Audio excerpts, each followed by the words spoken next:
Thank you for that, and thank you for taking the time this evening to come out. I'm overwhelmed by the amount of people who are here today. So first of all, thank you also to the gallery for this wonderful invitation. First of all, talking to you guys, I want you to think about the last time that you touched yourself, whether it was in the shower, whether it was in the bedroom, whether it was your partner watching you. Imagine how it felt like with your hands just rubbing yourself. It's an intimate thing that we do with ourselves. Even if you're just bubbling up in the shower or the bath and you're washing yourself or scrubbing yourself down. Imagine if you can't do that. Imagine if for every touch you are reliant on someone else. Imagine how that would feel, an itch that you can never scratch. You need to tell your mother every time you get laid. You need to ring your uncle to coordinate someone to come over and spoon with you, to hold your hand, rub your head, rub the other parts of your body, maybe, and put a smile on your face. So these are some of the aspects of my life that I deal with, both with myself as a sex worker and also with my role as one of the co-founders of Touching Base, an organisation that brings together people with disability and sex workers. If you're interested to do more of the things I'm talking about, then I've bought plenty of flyers for Touching Base here today and cards. And also I've brought lots of flyers in regards to the film Scarlet Road that I'm a part of. So I've been working as a sex worker for well over a decade now, actually. Who here has met a sex worker before? Great, some of you. Who here has paid for a sex worker? Paid for services? A couple of proud women. You guys are all liars, aren't you? I can see a couple of you smiling. Once again, I like to ask these questions because imagine the next time that you have sex with your partner, or one night stand, or you pick someone up from the pub. Imagine if you had to ring your mum and go, by the way, can you go to the ATM for me? And by the way, in the next hour or next week, you had that desire. You know who you desired and exactly what you wanted to do. But imagine if you had to hold that thought for a week. For some of my clients with a whole range of disabilities, this is the reality. And of course, I have to stress, I'm talking about sex workers providing services to clients with disability, but of course there are millions and millions of people with disabilities around the world who are in committed relationships, who can pick up, who have casual sex. Seeing a sex worker is just one of many options. It is never, I would never advocate, and Touching Base never advocates that it's the only option.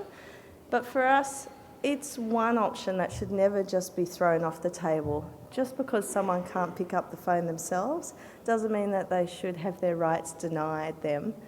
Because everyone here today, it seems, would be able to walk into a brothel or a massage parlour or pick up the phone or go online and have a conversation via email or text message and coordinate a service with one of us sex workers if you so choose.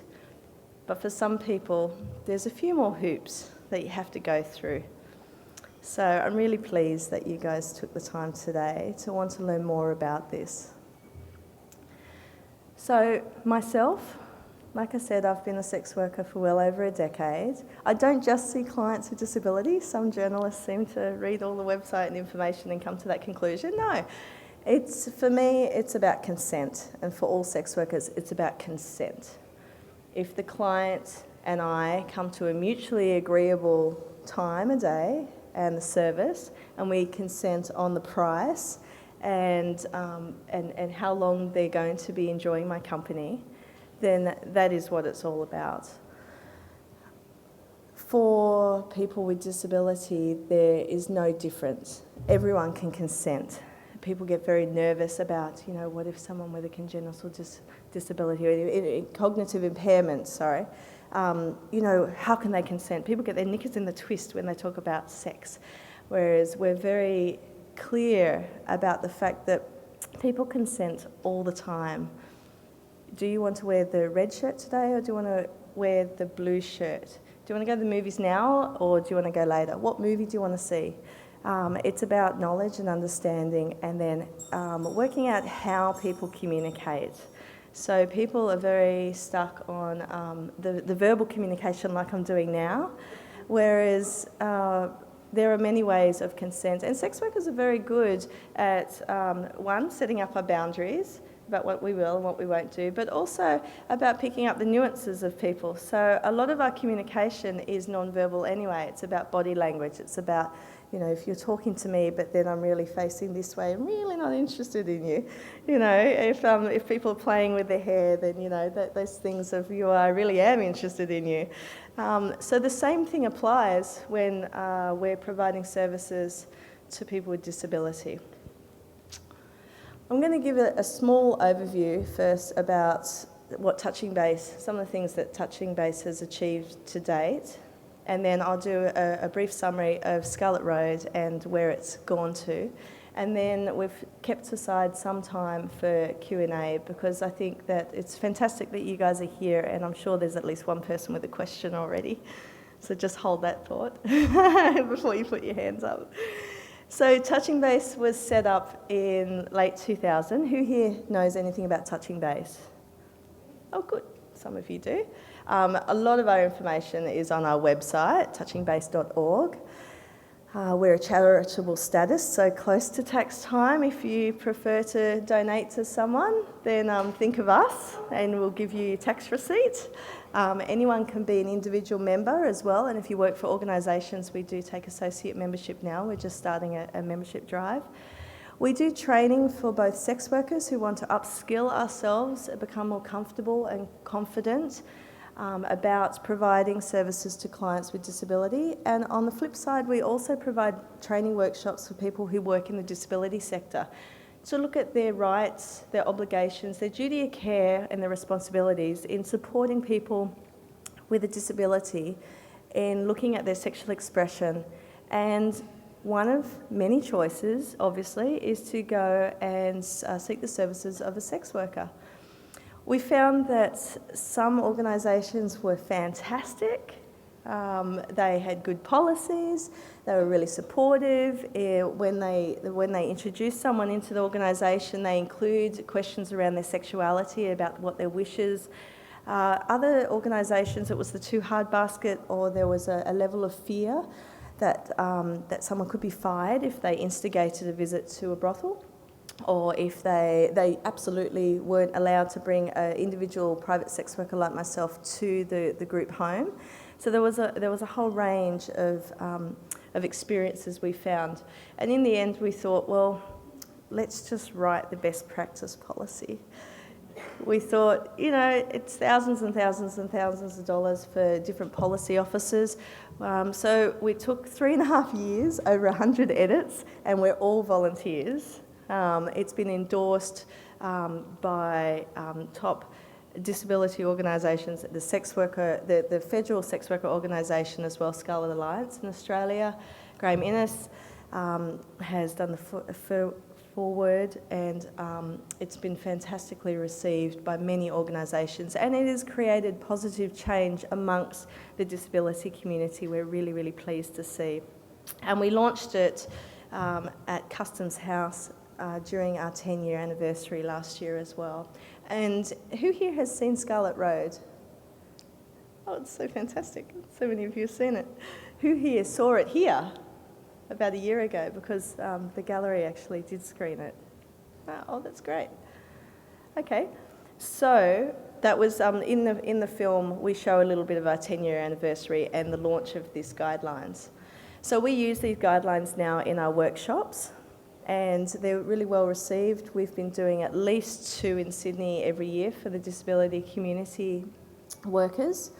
The other things that we do is we do have a referral list for sex workers who are willing, able, and have some training sometimes. Either they've done our workshops or they come to the sex industry with a whole gamut of skills. So my background is psychology, other people is nursing, other people have worked in disability or care already. Some, peer education is the best way of training, hands-on experience. We facilitate training amongst ourselves. Sometimes when I'm doing a handover with a couple of my clients who, sick of me, want to see someone else. So I organise a double, bring another sex worker in. I teach them how to, the specific things needed for that client, and then the next time they'll just see that sex worker. They don't need me anymore. So as we work in a fabulous system here in New South Wales, which is called decriminalisation, which hopefully will stay, I'm able to do that, and we're able to continue with that peer education and training along the way. And we've discovered that this referral list is getting heavily used. As more people are seeing Scarlet Road, as more people are coming to events like this, the more conferences that we're getting asked to attend and speak at, the more people are going, you know what, I'm a sexual human being too, and I have my rights, and I really want to be able to explore this. I want to see what my body can do. I want to have that touch. I want to have that tenderness. And so more and more people are ringing up and wanting good referrals, and that's extended to other states and territories. And I have to say that since being involved with Touching Base and also Scarlet Road's release, not only here in Australia but overseas, I've been getting emails from people from all around the world. Some people have been emailing and saying, my name is John and I'm from this country and I have this disability and I saw your film and I was wondering if you were coming here soon. Yeah, and I just think, it's fantastic. Where are you? Precisely, but I'm sorry, but I'm not coming there. But, there are definitely sex workers in your country. So I think it's fantastic that they've suddenly recognised themselves as sexual human beings, but I find it sad that these conversations aren't happening all around the world. One of the reasons is because decriminalisation only occurs in New South Wales and all of New Zealand. So in terms of sex worker rights and in sex worker lobbying and activism that I'm heavily involved in, that's why we're asking for decriminalisation, so that we can have these discussions so people can choose to enter and exit the industry, choose what services they want to do, and clients can openly talk about what their choices may be. So, what else has Touching Base been doing? We have been going interstate and doing different workshops. There is a massive disability expo that's happening in Newcastle in May that we've been invited to attend, and we'll be doing workshops there. And I've been doing a number of different conferences around Australia and overseas as well. Scarlet Road, of course, highlighted a lot of the different aspects of Touching Base, as well as two of my gorgeous clients, and also Mark's parents, Elaine and Spag, who are just divine. I mean, at the international premiere, Spag was 80 years old and Elaine was 70. So they're a couple of years older now and they're just going as strong as ever and fantastic. Unfortunately, John has passed away, I have to say, which has been really tragic for all of us. But his words, he's such an eloquent speaker, and I know that he was a massive regular of these kind of events, so I'd like to just pay my respects to him. So Scarlet Road has been shown twice on SBS. They commissioned it, and that's the shorter version. I have to say there's like 18 more minutes on the DVD. The producer and the director have very kindly said that all DVDs bought through the website in Australia, 25% of the net profit will be donated to Touching Base, which is something they absolutely didn't have to do. So, thank you, Paradigm Pictures. It's been fantastic. And more people are requesting that. More universities are buying copies and it's becoming part of people's curriculum.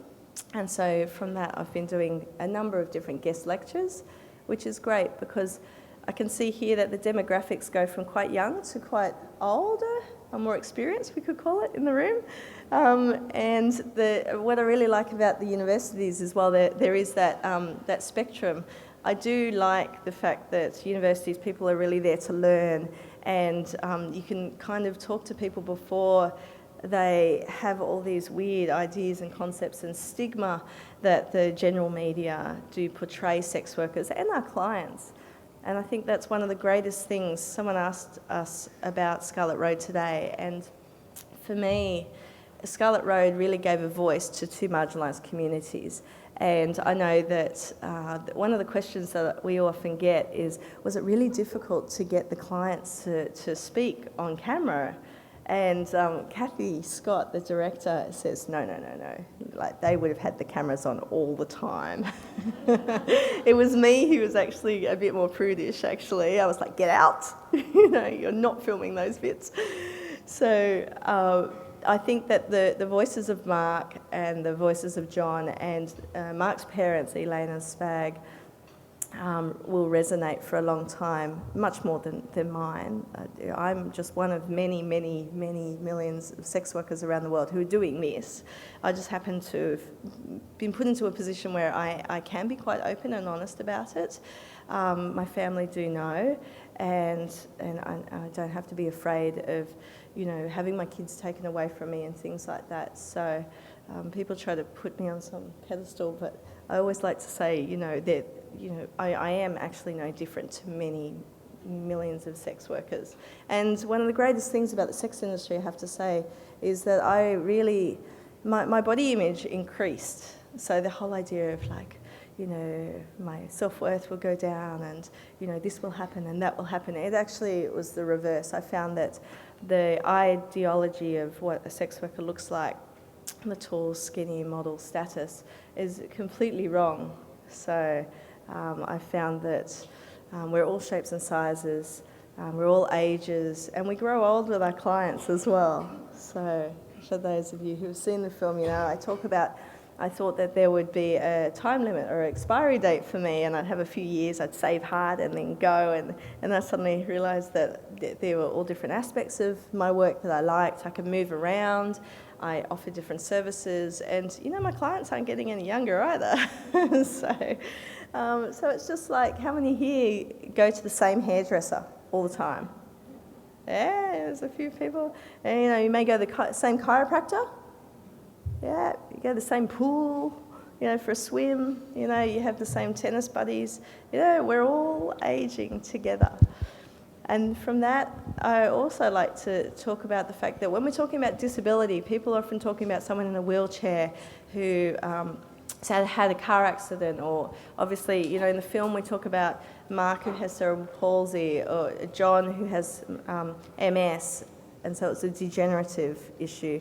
But the reality is that all of us are aging, and as we know, there's different difficulties when we're aging. Our knees start cracking, or our ankles start cracking, or people can't touch their toes anymore, and things are starting to waste away. And one day we may all end up in that nursing home. So some of the work that we are doing with Touching Base, and as us as sex workers talking about these issues, I like to put it into perspective once again of bringing it to you guys that I don't want it to be an us and them issue. I don't want people to think, oh, well, that's very good. Oh, that's really sweet that girl goes and gives a bit of tender loving care to those people. Because the reality is that one day you may be in the nursing home who has a really, really bad policy that says you can't have visitors after 10 p.m. There's no locks on the doors. And if you've been in a de facto relationship for 20 years, even though you are both living in that nursing home, you've got to live in separate rooms, and you certainly can't sleep overnight because we're only going to give you single beds. And these are things that I've actually heard happen and still occur. And I think that, sometimes people are like, oh, you're so good, Rachel, you work hard for those people. It's like, no, I'm quite selfish, really. When I grow old, I want to have all these things. If someone